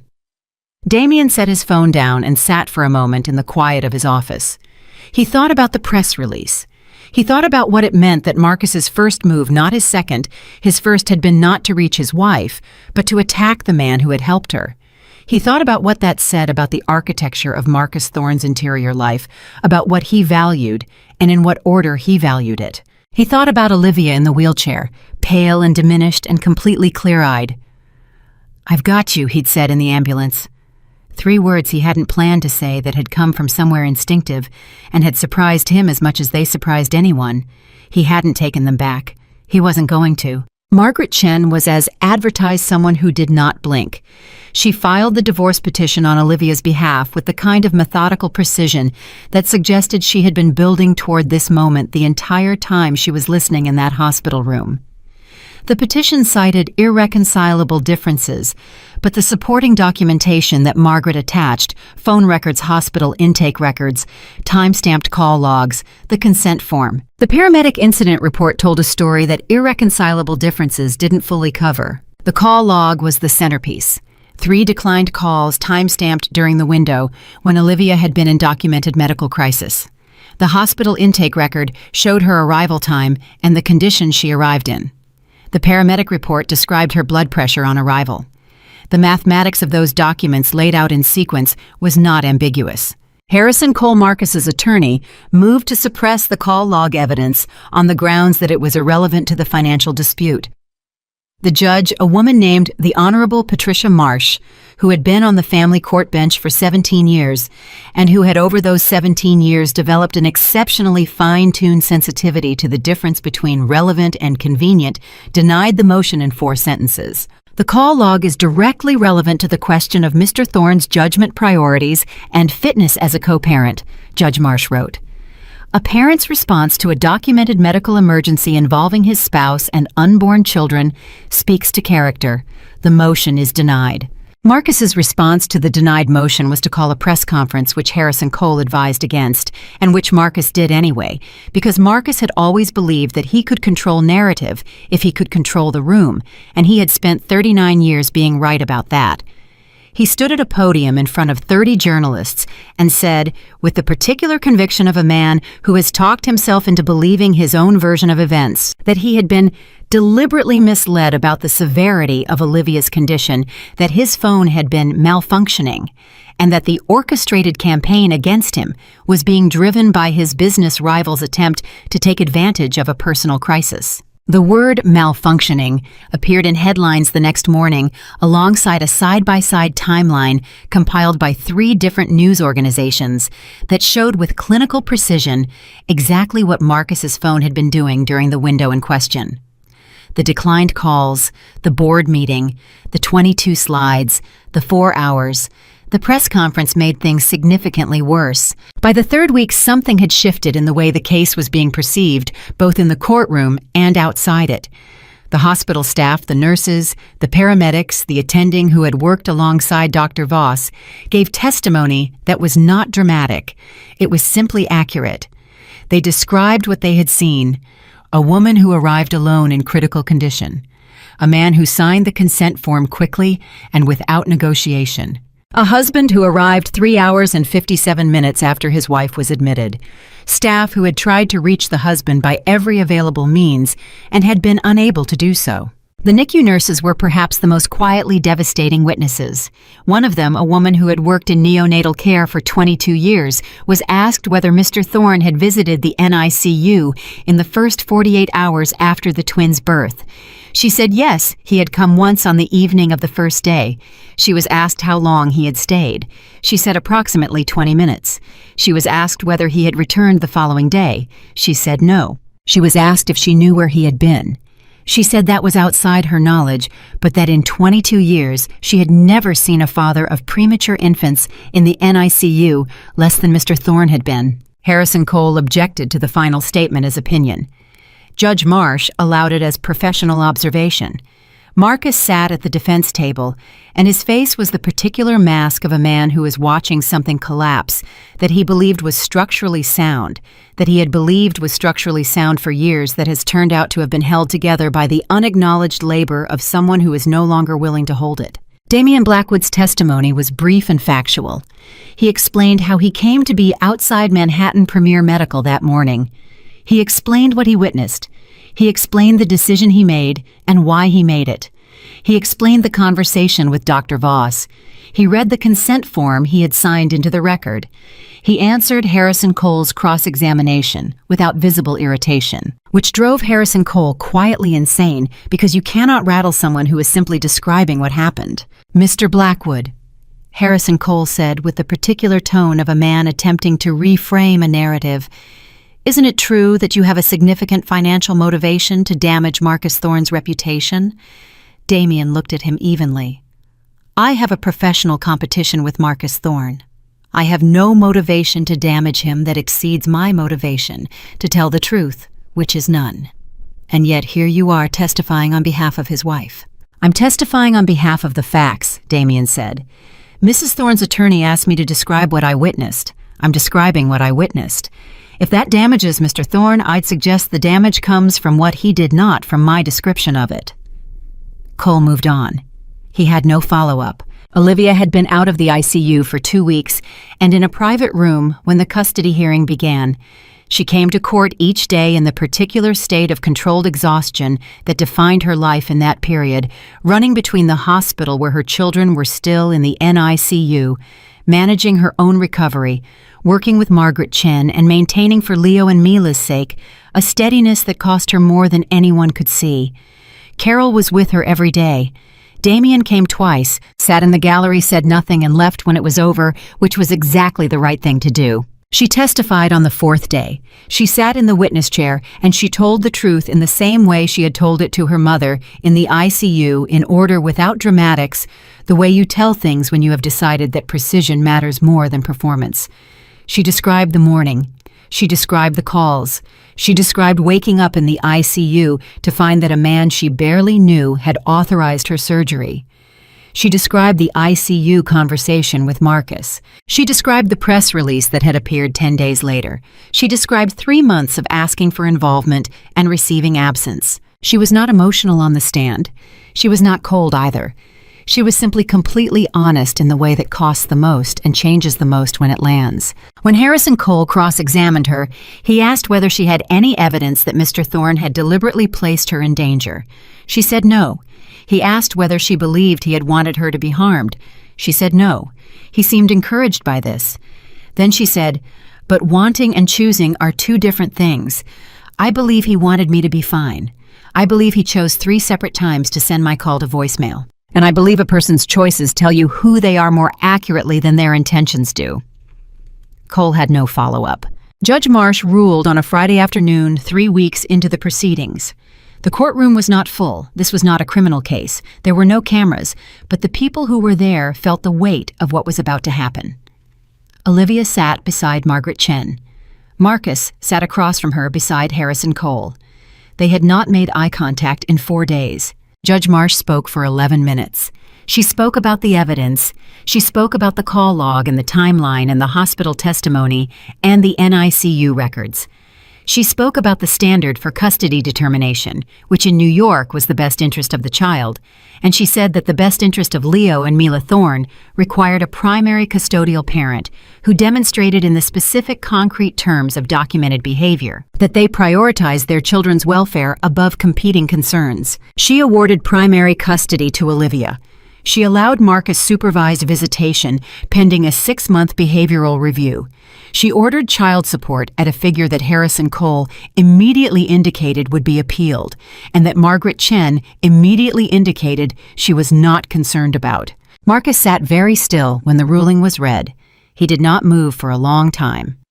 Around him, the courtroom did what courtrooms do after a ruling, attorneys conferring papers, moving the mechanism of the legal system continuing its motion. He sat in the center of all of it, and he was very still. Olivia glanced at him once, just once, and what she saw in his face was not the mask and not the calculation and not the boardroom performance. It was something unguarded and raw, and she thought, genuinely surprised. He had not believed this would happen.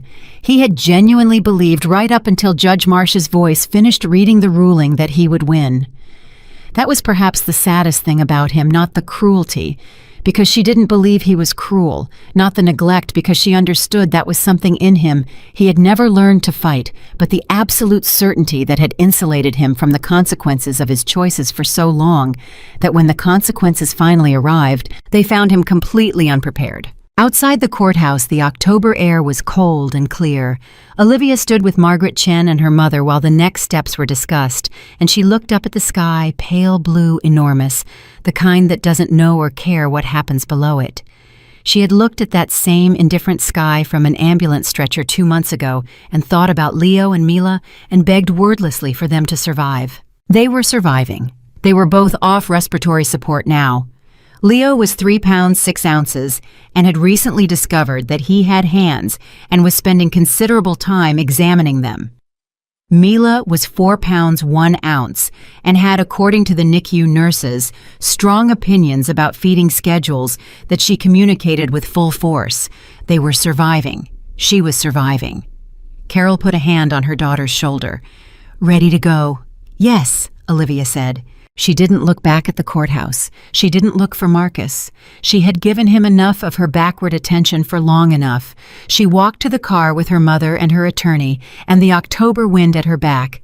And what she carried with her was not triumph. She had never wanted this fight, would have given anything, not to have needed it, but something cleaner and more durable. She carried the knowledge that she had told the truth when it cost her something to tell it. That she had fought for her children when fighting was hard. That she had looked at who Marcus Thorne was without flinching and had chosen herself and her children over the comfort of pretending. Inside the Thorne Industries headquarters 2 days after the ruling, the board met without being called by Marcus. The meeting lasted 3 hours. The press conference had been a miscalculation. The custody ruling was a liability. The ongoing coverage was affecting the stock price in ways that the board's risk management committee had flagged twice in the past week.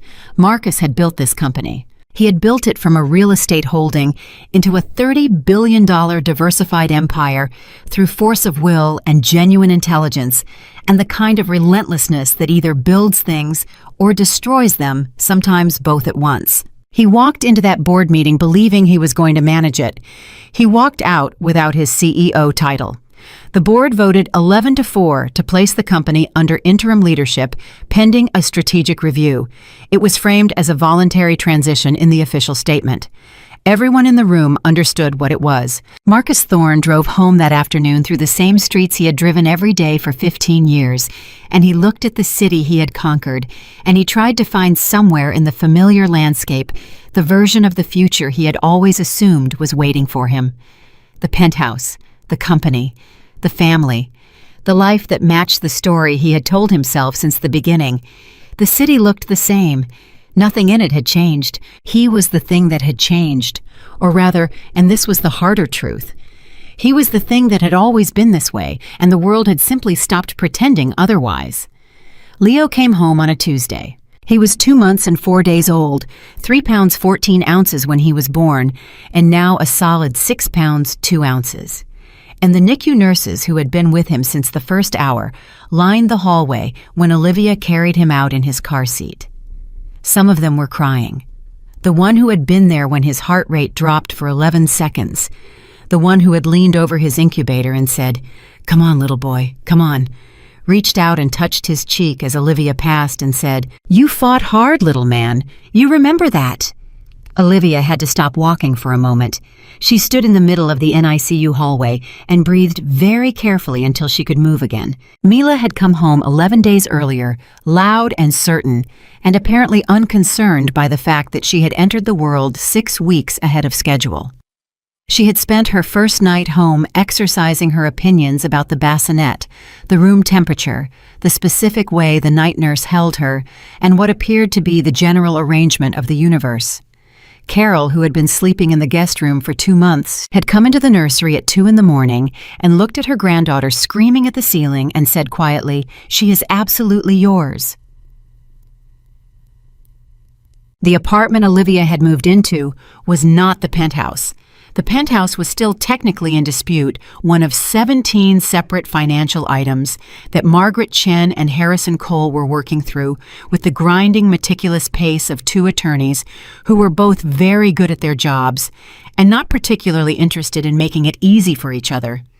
Olivia had moved in the last week of October into a 3-bedroom apartment on the Upper West Side that was warm and high-ceilinged and had a window in the nursery that faced east, which meant it got the morning light first. She had chosen it for the morning light. She had stood in the empty nursery on the day she signed the lease and looked at the patch of early sun on the floor and thought about Leo and Mila, about the mornings that were coming, about the life that was taking shape around the edges of the one she had lost. And she had felt something she had not felt in longer than she could precisely identify. She had felt like herself, not the managed, polished, curated version of herself that had lived in the penthouse, just herself, in a patch of morning light, in a room that was going to belong to her children. She signed the lease on the spot. That was the first good decision of what turned out to be a long series of good decisions, and each one came a little easier than the last, which was something no one had warned her about, that rebuilding could have its own momentum, that it could actually gather speed. Damien called on the Wednesday after Leo came home. He had been measured about contact carefully, almost deliberately measured in the way of someone who is very conscious of not wanting to be the wrong thing at the wrong time. He had texted twice in the weeks after the courthouse, both times brief and practical, asking if there was anything she needed, anything he could do. She had answered both times and thanked him and asked for nothing, and he had taken that at face value without pushing, which she appreciated more than she could say. When he called that Wednesday, she was in the kitchen making coffee one-handed, while Mila occupied the other arm, which was a skill she had developed in the past 11 days, with the speed of someone who had no alternative. "How's he doing?" Damien asked when she told him Leo was home. "He's sleeping," she said, which he apparently does not consider optional. Mila considers it a strong suggestion. A pause, and she could hear that he was smiling. "That tracks," he said. "It really does." She shifted Mila to her other arm. "They're both here, both home. She stopped. She didn't have the word for what it was. "It's a lot," she said. "It's a very good lot." "I'm glad," he said. And then, with the slightly careful tone of someone who is about to offer something they want to offer, but have thought carefully about how to offer it. "I was wondering if I could come by, not for any particular reason, just to see that they're okay, to see that you're okay." A pause. "If that's too much, say so. I mean it." Olivia looked at Mila, who was looking back at her with the dark, serious eyes that all newborns have, the eyes that seem to be evaluating everything around them with ancient, unhurried judgment. "Saturday," she said. "Come Saturday, I'll make lunch." "You don't have to make lunch." "I know I don't have to," she said. "I want to." He came on Saturday at noon with a ridiculous amount of food from a deli he apparently trusted with his life, which made Carol, who was there, approve of him immediately and visibly. Carol's approval was not a complicated thing. She gave it to people who brought food and withheld it from people who didn't, and she had been withholding it from Marcus Thorne for approximately 5 years, which she had never hidden as well as she thought she had. Damien sat at the kitchen table across from Carol and held Mila for the first time with the careful, slightly formal posture of someone who does not have a lot of practice holding infants and is taking it seriously. Mila regarded him for about 30 seconds and then made a decision apparently favorable because she settled against his arm with the completeness of someone who has located an acceptable situation. "She likes you," Carol said, watching. "She's being polite," Damien said. "Mila is not polite," Olivia said from across the kitchen. "Mila doesn't do anything she doesn't mean." He looked down at the baby in his arm. Something moved across his face, not a performed emotion, not the face someone makes when they are aware of being watched making a face. Something private and real that he didn't fully have control over. He looked at this 6-week-old girl who had come into the world ahead of schedule and furious about it, and something in him went very quiet. Leo was asleep in the nursery. After lunch, when Carol had diplomatically found reasons to be in other parts of the apartment, Damien followed Olivia to the nursery doorway, and they stood together looking at Leo in the bassinet. He was on his back with his arms out his chest, rising and falling in the steady, almost theatrical way that newborns breathe when they are completely at peace with the world. "He looks like he's giving a speech," Damien said quietly. Olivia looked at her son. "He does, actually." She was quiet for a moment. He was so still when he came out. For a long time. The nurses... She stopped. She didn't finish that sentence.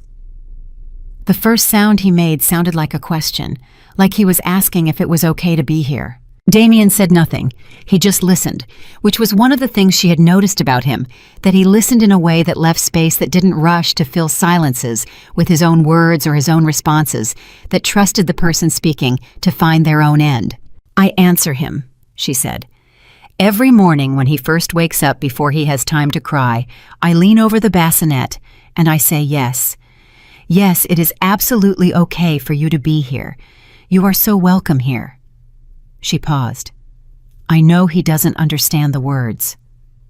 "He understands the voice," Damien said.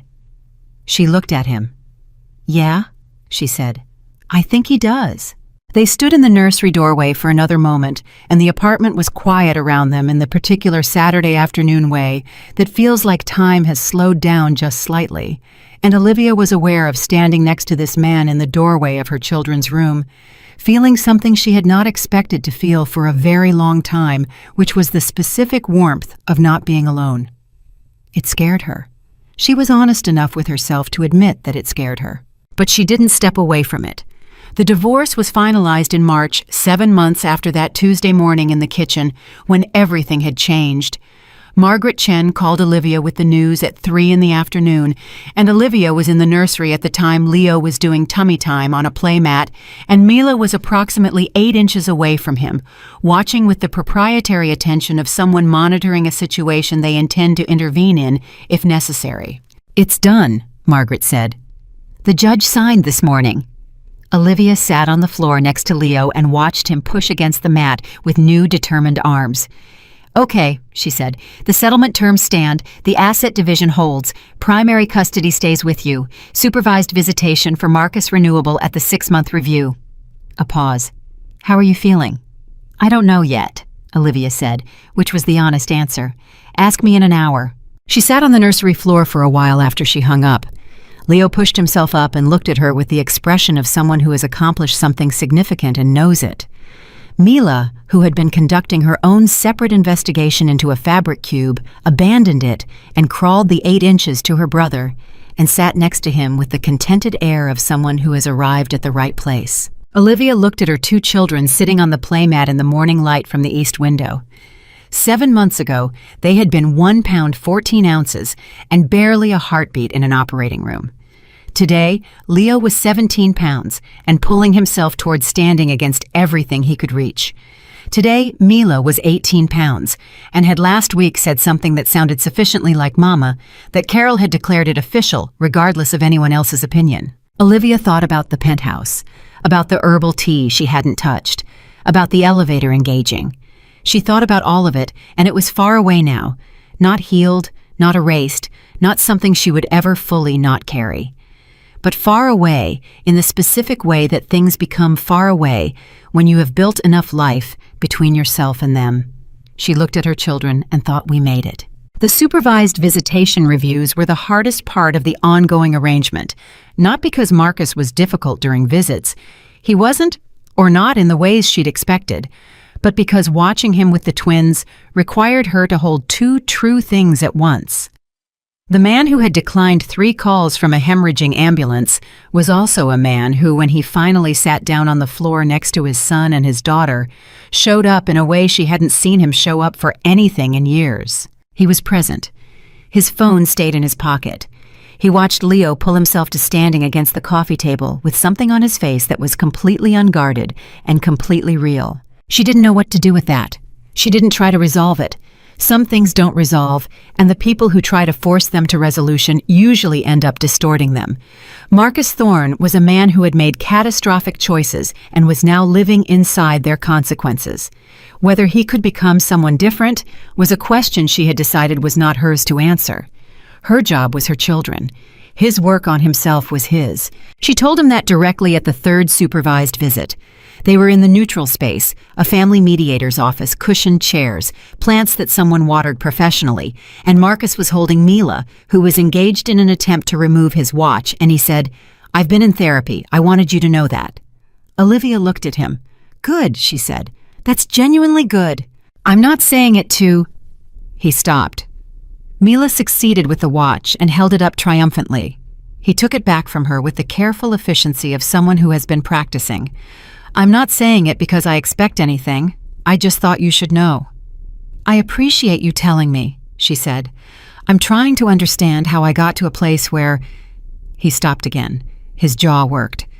"I keep thinking about those 7 calls."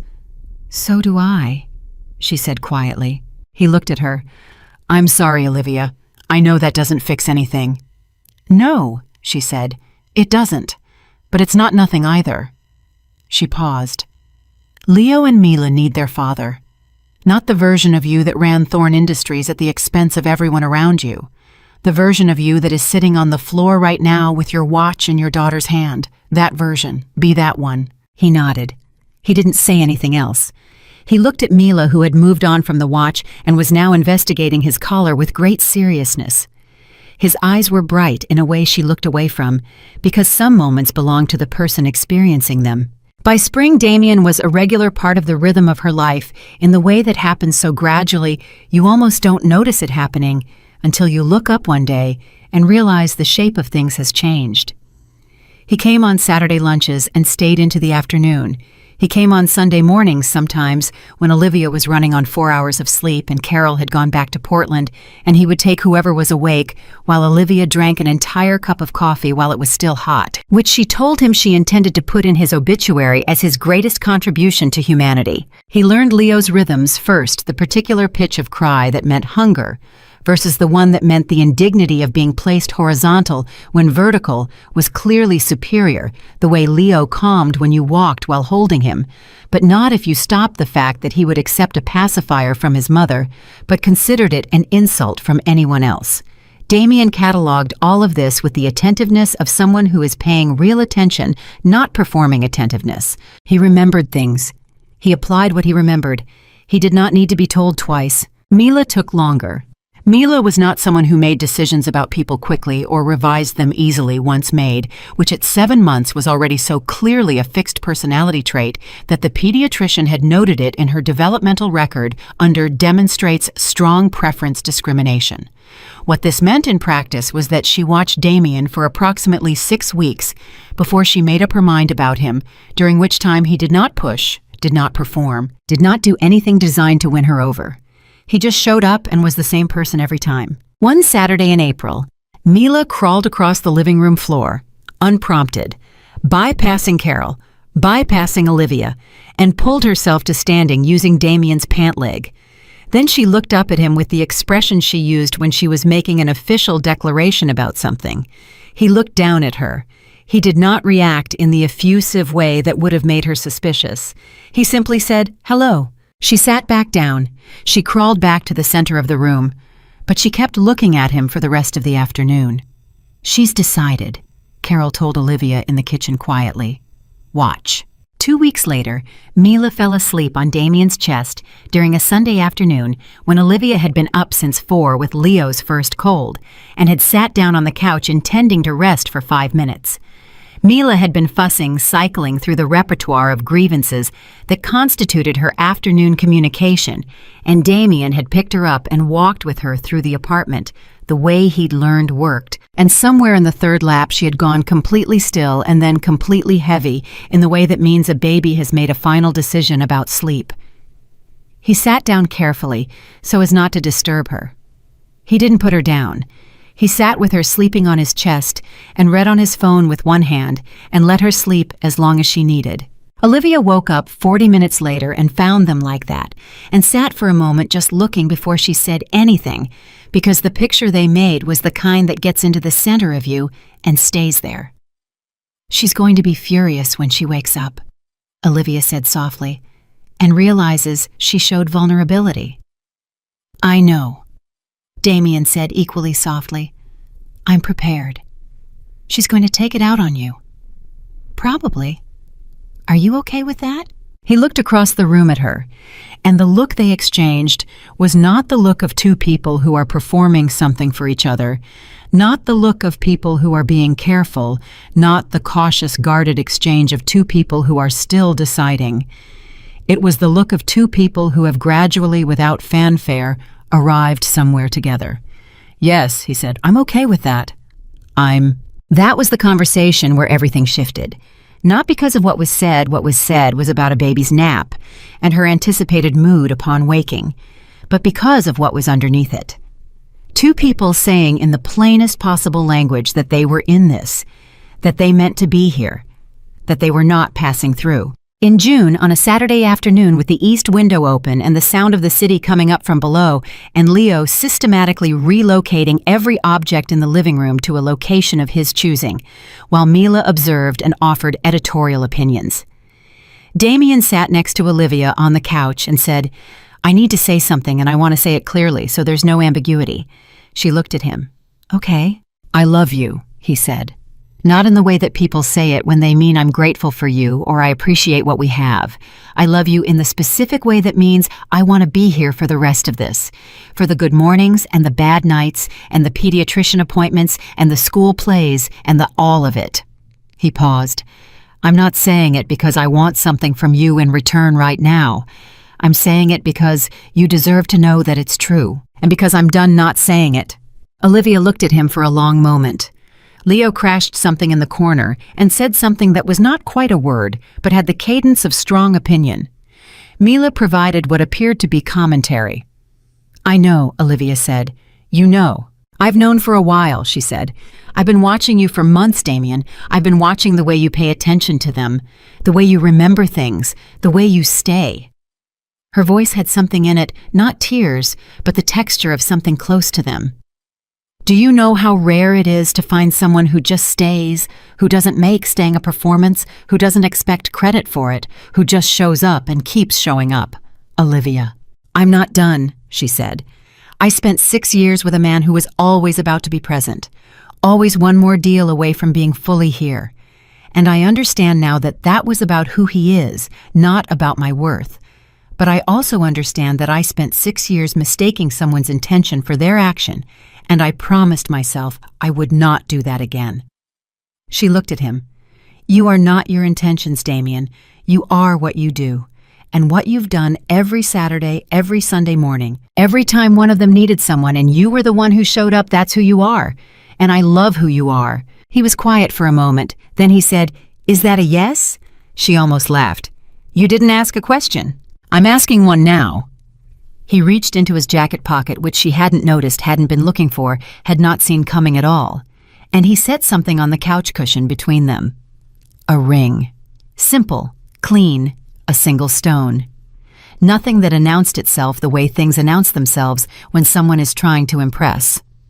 Just a ring.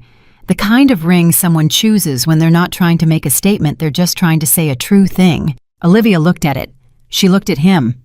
Across the room, Leo sat down abruptly in the middle of his relocation project and looked at both of them with the sudden attentiveness of someone who has detected a shift in the atmosphere.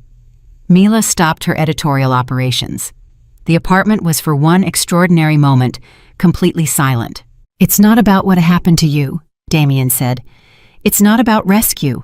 I am not here because you needed saving. You saved yourself. You did that. His voice was steady, but not without effort. I'm here because I want to be, because being in this room with you and them is where I want to be. Not as an obligation, not as a consequence of a crisis, not as a story with a beginning that started in an ambulance bay, as a choice. My choice. He paused. Will you let me choose this every day? For as long as we have days. Olivia picked up the ring from the cushion. She held it in her palm and looked at it for a long moment. She thought about 6:47 in the morning a lifetime ago, and a kitchen counter and a cup of tea gone cold. She thought about an ambulance and 3 words.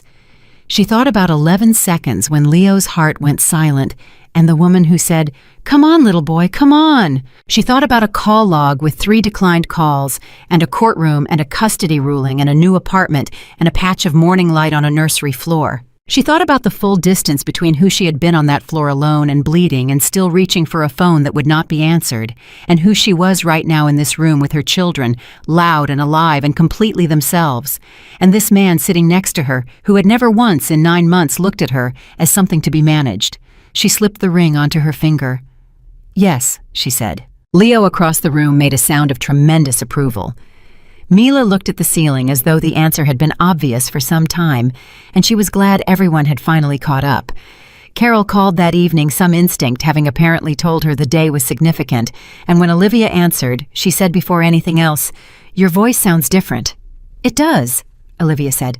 "It sounds like you," Carol said, "like the you before, like the you I've been waiting to hear again."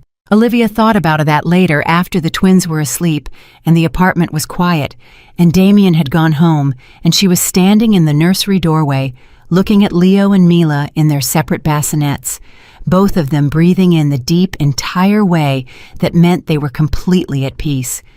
She thought about the you before the penthouse and the managed life and the 7 calls and the marble floor.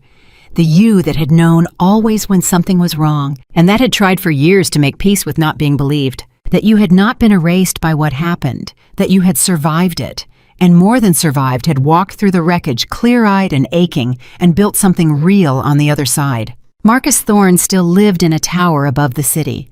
He had rebuilt a version of his professional life smaller than before, quieter, without the $30 billion empire, but functional the way things are functional, when a person finally stops running from who they are and starts trying slowly and imperfectly to be something better.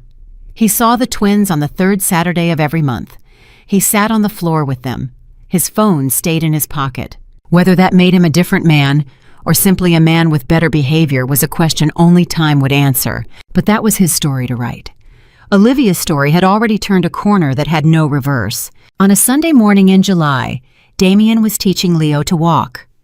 Or rather, Leo was using Damien's fingers as a guide rail for an expedition across the living room that Leo had clearly been planning for some time, and Damien was walking bent double patient and steady, while Leo's legs worked with the hilarious, determined concentration of someone who has decided that being vertical is non-negotiable, and the logistics can catch up. Mila sat at the edge of the rug, like a very small sports commentator providing what was almost certainly comprehensive analysis. Olivia stood in the kitchen doorway with a coffee cup in both hands watching, and what she felt was not complicated. It was not the relief of having survived something, not the residual ache of what had been lost, not the careful hope of someone who is trying not to want things too much. It was simpler than all of that.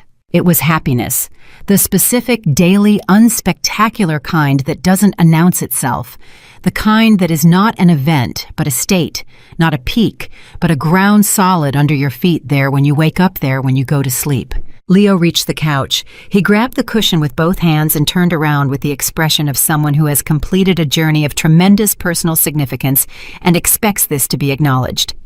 Damien laughed, a full, unguarded sound that filled the apartment. Mila provided what was clearly applause. Olivia set down her coffee and crossed the room and sat on the floor next to her children, and the man who had refused to let them be alone in their worst hour, who had stayed not because the story demanded it, but because his character did, and who had taught her without ever intending to teach her anything, that a person's truest self is visible not in what they intend, but in what they choose when the choosing costs them something. Leo released the cushion and looked at all of them with the solemnity of a CEO reviewing a satisfactory quarterly report. Then he sat down, apparently having declared the morning's expedition complete. A father is not the man who creates life. It is the man who refuses to let it be destroyed and then stays to watch it grow into something neither of them could have imagined on a Sunday morning in July, with a coffee going cold on the kitchen counter and 2 children who did not know the word miracle but were living it completely in every breath they took.